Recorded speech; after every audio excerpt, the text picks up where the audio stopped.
Nation. Hello folks, and welcome to another Paper Nation review. Today we've got the XL USS Enterprise B from Eaglemoss. I just got this in today. Very nice model, I reckon, so let's get into it. This is the box it came in. You'll note the dirts on the other side. It looks like it's been stored in the warehouse for a little bit of time. I've not had one come to me like that. I mean, I'm not complaining, just interesting note, I thought. So out the box, here it is. Let's get it out there. Just first impressions are, feels very nice and very solid, good quality build. I think what you come to expect from the XLs. So just at a quick glance, it looks very good, very detailed. Instantly, I'm thinking I'm very happy with the model. There's a couple of bits here and there because I have taken it out and had a quick look already, and we'll go over those. But I think just to look at it, it does capture the spirit of the ship really well. And I think it'll look really nice with the other XLs that we've had already. So I wasn't too taken with the Defiant that we got the other week. But I do think this is a step up. We're back into I think really the best one's still been the first Enterprise, but I think this is definitely quite close to that. Better than the A that we've had the other week for sure. So I just want to get into something here, which is, this is the studio model, the original studio model. You'll see that the nacelles on that look slightly higher than the saucer section. And I mention this because if we look at the photos I've taken today, you'll see that the nacelles are pretty much level with the saucer, which is strange. Yeah, it means very slightly above, but I think it's odd that they couldn't just added another 1/4 of an inch on there. But that's okay. I can live with that. But it's just something I thought worth noting. So, yep, you can. It's mostly die cast actually. There's a lot of metal on this one. Like I say, that you do feel that quality. So just to get into some comparisons again with the studio model, you see here you got the blue band around the saucer section. On mine, it's not there. It was on the smaller one that they did, so I don't know why it's missing. Here's a close up of the bridge. If we then compare it to the one we've got on this one, not the best photo I've taken, but I think you can see some details are missing there. Here's the bottom.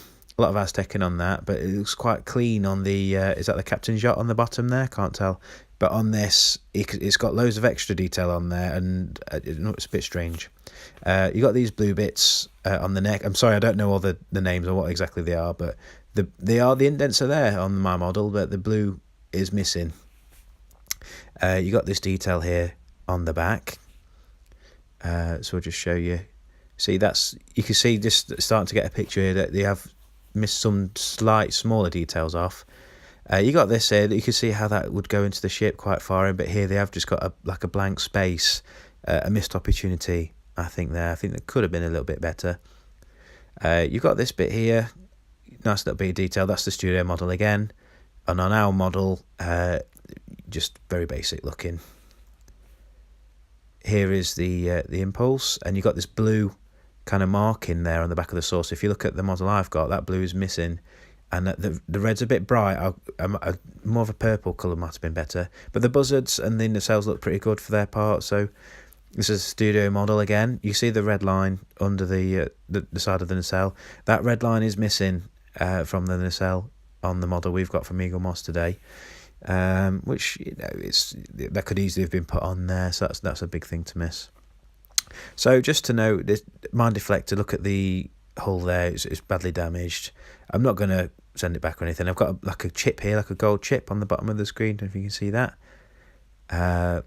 Misalignments as usual, that's badly misaligned. And look at the windows as usual, way off. So they've gone back to the indents, which it does, highlight the issue. But overall, I do still think it is a very nice model. I'm nitpicking, but it's just, I feel duty bound to let you know some of the things that are missing or different from the studio model. So I think what we'll do now is, I think we shall get out the regular Enterprise B.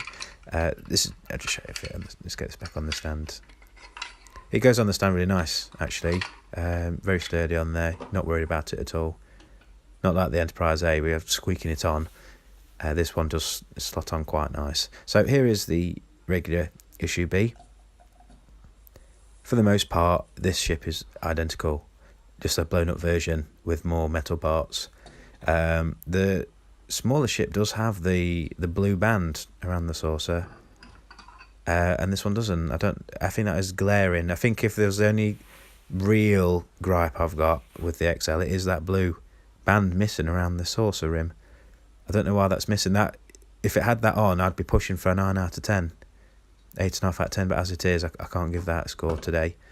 So you can just sort of see here that they are more or less identical. It's exactly the same, to be fair. Just that blue bit around the rim that's missing. I'm just taking a look on the back.